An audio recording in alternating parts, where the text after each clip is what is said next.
Hello, very good morning. Tyagarajan again from Premier Housing and Properties. Sir, டெஃபினட்டாக வந்துட்டு இந்த 50+ டே of Covid lockdown நிறைய விஷயம் வந்து நம்மளுக்கு சொல்லிக் கொடுத்துருக்கோம். பொறுமை அண்ட் நாம் நெக்ஸ்ட் என்ன பண்ண முடியும் பாசிபிள் ஒரு டாக் அவுட் கெரியரில் நம்மளுடைய பிஸ்னஸில் தென் நாம் நம்மளுடைய டைம் வந்து எவ்வளோ எஃபெக்டிவாக அதர்வைஸ் யூஸ் பண்ண முடியும். நம்ம ரெகுலராக பண்ணுற வேலையில் புதுசாக என்ன ஒவ்வொருத்தருக்கு ஒரு ஸ்கில்லை டெவலப் பண்ணியிருப்போம், கற்றுட்டு இருந்திருப்போம். ஸோ டெஃபினட்டாக இன்றைக்கி அதிலேருந்து கொஞ்சமாக வெளியில் நார்மல் லைஃப்க்கு வர டைம் ஸ்டார்ட் ஆகிடுது. எல்லாருமே வந்து ஓரளவுக்கு ஒர்க் பண்ண ஆரம்பிச்சிட்டாங்க. எஸ்டாப்ளிஷ்மெண்ட் ஓப்பன்ட் அப் அண்ட் கவர்மெண்ட்டுடைய நிறைய சப்போர்ட், நிறைய இன்சென்டிவ்ஸ். ரீசெண்டாக வந்து லாஸ்ட் 2 டேஸாக வந்து அந்த பெரிய ரிலீஃப் பேக்கேஜ் பற்றி டெஃபினட்டாக கேள்விப்பட்டு டிவியில் அதை தான் வந்து ஹாட் நியூஸ் டிபேட்ஸ் எல்லாம் போயிட்டுருக்கு. About package 20 lakh crore of package இந்த கொரோனானால. ஸோ மோஸ்ட்லி இந்த பேக்கேஜ் எதுக்கு அப்படின்னா, ஸோ பொதுவாகவே நம்மளுக்கு நிறைய ஒரு அச்சம் இருந்ததான் செய்யுது. எப்படி இருக்கும் லைஃப் ஆஃப்டர், ஏன்னா இன்றைக்கி எம்எஸ்எம்இயாக இருக்கட்டும், which is a backbone, and any other பிஸ்னஸஸாக இருக்கட்டும், ஹெவி இண்டஸ்ட்ரீஸ், எம்என்சிஸ்லேருந்து எஸ்எம்எஸ்சிலேருந்து எப்படி இருக்கும் அப்படின்னும் போது என்ன சப்போர்ட்டு எல்லாமே ஸ்டாண்ட் ஸ்டில்லாக இருக்கும். மறுபடியும் ஸ்டார்ட் பண்ணணும் அப்படின்னா ஏதோ ஒரு இடத்துல நம்ம இன்வெஸ்ட் பண்ணாமல் ஸ்டார்ட் ஆக முடியாதுன்ற நிலைமை இருக்குது. ஸோ அந்த மாதிரி சமயத்தில் எப்படி ஃபினான்ஷியல் அசிஸ்டன்ஸ் வரும் அப்படின்னாக்க, அதுக்கு தான் வந்து இந்த 20 lakh crores out to now to support every sections of the industry. So அதில் வந்து நாம் ஸ்பெசிஃபிக்காக லேட்டஸ்ட்டாக நேற்று பேசும்போது அவங்க சொன்னது வந்து கிரெடிட் லிங்க்டு சேவிங்ஸ் ஸ்கீம் பற்றி சொல்லியிருந்தாங்க ஃபார் அ ஹவுசிங் லோன். சரி, நாம் வந்து இன்றைக்கி அதை பற்றி பேசலாமே அப்படின்னு சொல்லிட்டு, which is that's relate to our industry.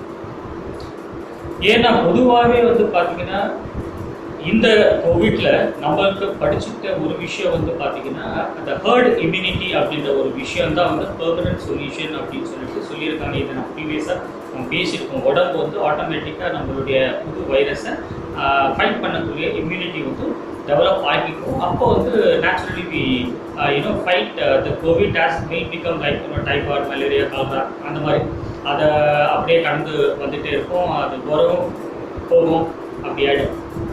So அதே மாதிரி தான் பிஸ்னஸஸும் என்ன மாதிரியான சுச்சுவேஷன் இருக்கோ அதுக்கு தகுந்த மாதிரி வந்து பிஸ்னஸ் அதனுடைய மாடல் வே இட் ஆப்ரேட்ஸ் வந்து அடாப்ட் ஆகிக்கும். As long as that is a demand அப்படின்னும் போது டெஃபினட்டாக டிமாண்டுக்கு எந்த முறையும் கிடையாது அப்படின்றது தான் உண்மை. ஏன்னா இந்த லாக்டவுனோ இல்லை இந்த பேண்டமிக்கோ டெஃபினட்டாக வந்து லாஸ் ஆஃப் லைஃப்ஸ்ன்னு சொல்கிற அளவுக்கு பெருசாக இல்லை. அதாவது டிமாண்டட் வந்து கீழே போட்டு நிற்கிற அளவுக்கு லாஸ் ஆஃப் லைஃப் இல்லை. ஏன்னா ஒரு லாஸ் ஆஃப் எக்கனாமிக்கல் ஆக்டிவிட்டீஸ் இருந்ததே தவிர, இப்போ அதை ஸ்டிமுலைஸ் பண்ணினோம்னா இதை போட்ட மந்த் ஆர் 2 அது நார்மலைஸ் ஆகிறதுக்கு ஒரு பீரியடில் நேச்சுரலாக அது ஆகிடும். ஸோ நேச்சுரலாக நார்மலைஸ் ஆகிறதுக்கும் இம்மீடியட்டாக ப்ரொப்பல் ஆகிறதுக்கும் இருக்கிற டிஃப்ரென்சஸ் வந்து பார்த்திங்கன்னா, எந்த மாதிரி வந்து நம்மளுக்கு அந்த அசிஸ்டன்ஸ் இருக்குது, எப்படி வந்து ஸ்டிஃப்னஸ் பேக்கேஜஸ் இருக்குது, கவர்மெண்ட் எப்படி சப்போர்ட் பண்ணுறாங்க, வெளியில் வந்து மற்ற விஷயங்கள் எப்படி நம்மளுக்கு சப்போர்ட் ஆகுதுன்றதை பொறுத்து பவுன்ஸ் பேக் வந்து இம்மீடியட்டாக இருக்குது. ஸோ அந்த வகையில் தான் வந்து நேற்று பிஎம் வந்து அவருடைய ஸ்கீம் அனௌன்ஸ் பண்ணி ஃபினான்ஸ் மேனேஜர் நேற்று 2 நாளாக வந்து பேசிட்டு விஷயம் வந்து பார்த்திங்கன்னா, ஒவ்வொருத்தருக்கு எஸ்எம்எஸ்சி பற்றி பேசியிருந்தாங்க, ஸ்டாண்டர்ட் மைக்ரேட் ஒர்க்கரை பற்றி பேசியிருந்தாங்க. அந்த வகையில் வந்து பார்த்திங்கன்னாக்கா ஹவுசிங் லோன் அவங்கள பற்றியும் பேசியிருந்தாங்க. ஹவுசிங் லோனில் வந்து பார்த்திங்கன்னா பொதுவாக வந்து 2 விஷயம் நடந்திருக்கு. எஸ்பெஷலி சென்னை முழுக்கவும் அண்ட் ஆஸ் வெல் அஸ் வந்து இந்தியா முழுக்கவும். சென்னையை பொறுத்தவரை என்ன டெவலப்மெண்ட் வந்திருக்கு அப்படின்னா, இப்போது ஒரு ரெடி டு மூவ் அப்பார்ட்மெண்ட்டோ இல்லைன்னா ரெடி டு மூவ் ஹவுஸ் பில்டிங்காக இருந்ததுனாக்க registration fee and stamp duty வந்து வைவ் பண்ணியிருக்காங்க. விச் மீன்ஸ் யூடிஎஸ்க்கான அந்த ரிஜிஸ்ட்ரேஷன் சார்ஜஸும் அந்த ஸ்டாம்ப் டியூட்டி மட்டும் கட்டினா போதும், பில்டிங்கானது வந்து கட்ட வேண்டாம் அப்படின்றது. அண்டர் கோயிங் கிடையாது, அண்டர் கன்ஸ்ட்ரக்ஷன் கிடையாது, only for ready to move and with completion certificate இருக்கிற அந்த பில்டிங். ஸோ அப்படின்னு பார்க்கச்சா அது ஒரு மேஜர் ரிலீஃப். அது மட்டும் தானா? இப்போ இடம் வாங்கி வீடு கட்டணும், நம்மளுக்கு என்ன ஸ்கோப் இருக்குது அப்படின்னு பார்க்கும்போது அதுக்கும் வந்து நேற்று அனௌன்ஸ் பண்ணியிருக்காங்க. PMAY prime minister Awas Yojana, அதில் வந்து கனெக்ட் ஆகிருக்கிற கிரெடிட் லிங்க்டு சேவிங் ஸ்கீம், அந்த CLSS, அந்த கிரெடிட் லிங்க்டு சேவிங் ஸ்கீம்ன்றது பார்த்தீங்கன்னா ஆக்சுவலாக வந்து நம்ம மார்ச் 2019 முடிஞ்சது. அதை இப்போ கம்மிங் மார்ச் 2021 வரலும் எக்ஸ்டெண்ட் பண்ணியிருக்கிறாங்க. That's a very welcome move. அதுக்காக வந்து 70,000 crores வந்து அலோகேட் பண்ணியிருக்காங்க just to keep this going. So அப்போ CLSSனா என்ன? There are many peoples அதை பற்றி தெரியாம கூட இருக்கலாம். Credit linked saving scheme under housing loan, அது எப்படி ஒர்க் அவுட் ஆகுது அப்படின்னாக்க, பொதுவாக PMAY பற்றி கேள்விப்பட்டிருக்கோம். அது வந்து பார்த்தீங்கன்னா அஃபோர்டபுள் ஹவுசிங்கான அந்த ஸ்கீம். ஸோ இது என்ன வருது அப்படின்னாக்க, அந்த அஃபோர்டபுள் ஹவுசிங்கான ஸ்கீமோடு சேர்த்து லோயர் இன்கம்கான ஸ்கீமாக இருந்தது. இப்போ என்ன பண்ணுறாங்க, இந்த CLSSன்றது மிடில் இன்கம் கவர் பண்ணுறது. மிடில் இன்கமில் ரெண்டாக பிரிச்சிருக்காங்க. ஒன்று MIG1, தட் இஸ் 6 lakhsலேருந்து அப் டு 12 lakhs வரல இருக்கிற இன்கம் குரூப் பர் ஆனம். அதே மாதிரி MIG2ன்றது பார்த்தீங்கன்னா 12 lakhsலேருந்து 18 lakhs வரலும் பர் ஆனம் ஏர்னிங்ஸ் இருக்கிற, ஃபேமிலி ஏர்னிங்ஸ் இருக்கிற அந்த 2 செக்ஷன்ஸ். ஸோ இதில் என்ன சொல்கிறாங்க அப்படின்னாக்கா, லோயர் இன்கம் குரூப்ன்றது வந்து 3 lakhs to 6 lakhs. So 3 lakh to 6 lakh ஒவ்வொருத்தரோ இல்லைன்னா கிளப் பண்ணி இன்கம் மொத்தமாக சேர்த்து அவங்களுக்கு வந்து பார்த்தீங்கன்னா இன்ட்ரெஸ்ட்டில், இது எல்லாமே வந்து பார்த்தீங்கன்னா இன்ட்ரெஸ்ட்டில் தான். ஸோ 6.5% இன்ட்ரெஸ்ட் பர் ஆனம் வந்து டிஸ்கவுண்ட்டாக வரும் for a lower income group whose income band between 3 to 6 lakhs. இதில் MIG மிடில் இன்கம் குரூப் வருதுன்னு வச்சுக்கோங்களேன். ஸோ இதில் முன்னாடி வந்து பார்த்தீங்கன்னா PMIயில் பட்ஜெட் இருந்தது, ஹவுஸ் பட்ஜெட் இருந்தது 20 lakhs இருந்தது. 20 lakhs இருந்தது, இப்போ வந்து 40 lakhs ஆயிருக்கு. ஓகே, ஸோ இந்த CLSSல வந்து பார்த்தீங்க அப்படின்னா அந்த லிமிட்டேஷன்ஸை வந்து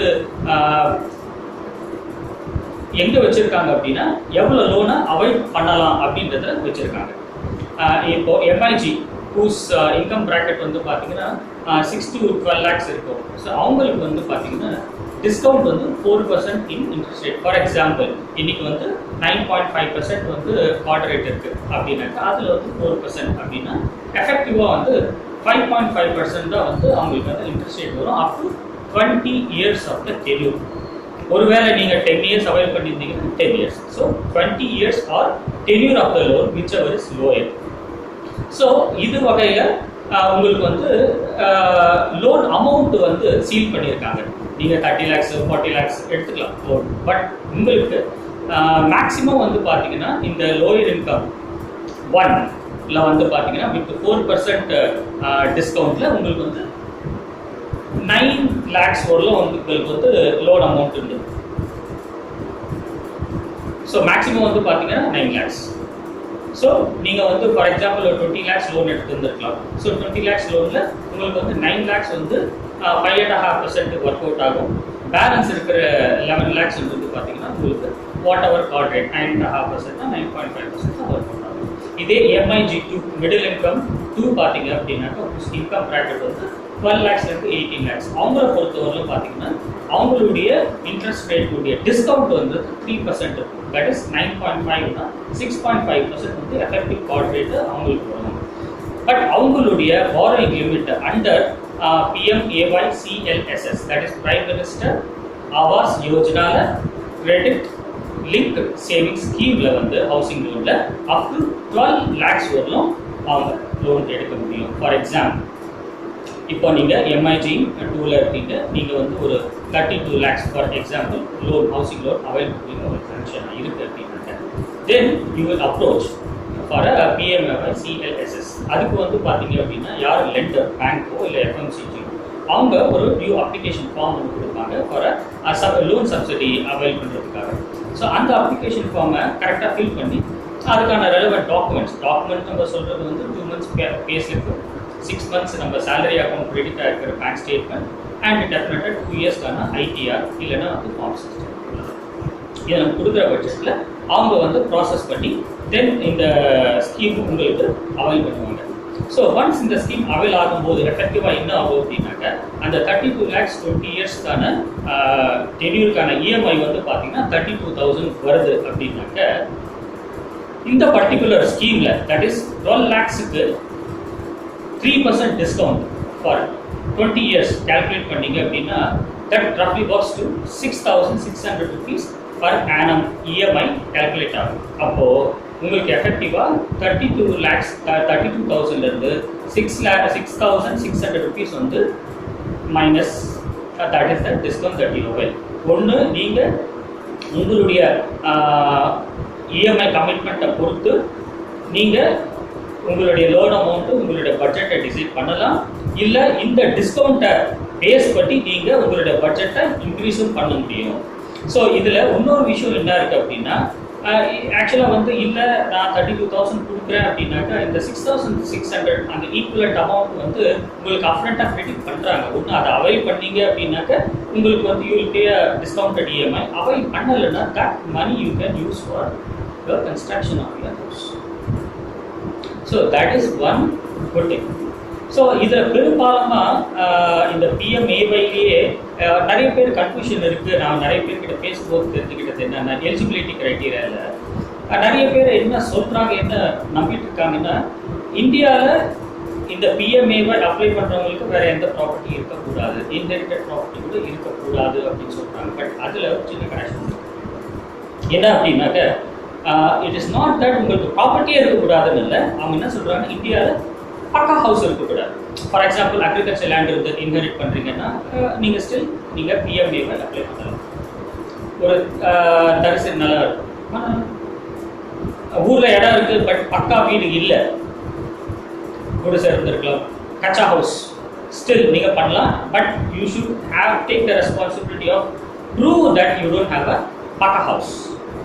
அந்த லோக்கல் அட்மினிஸ்ட்ரேஷன் வந்து பக்கா ஹவுஸ் இவருக்கு இல்லை அப்படின்றது உங்களால் எஸ்டாப்ளிஷ் பண்ண முடிஞ்சது அப்படின்னாக்கா still you can eligible for. So டெஃபினட்டாக ஏதோ ஒரு ப்ராப்பர்ட்டி இருந்தாலே நீங்கள் அப்ளை பண்ண முடியாது, அவைல் பண்ண முடியாது கிடையாது. பக்கா ஹவுஸ் இல்லை அப்படின்னா நீங்கள் அவைல் பண்ண முடியும்.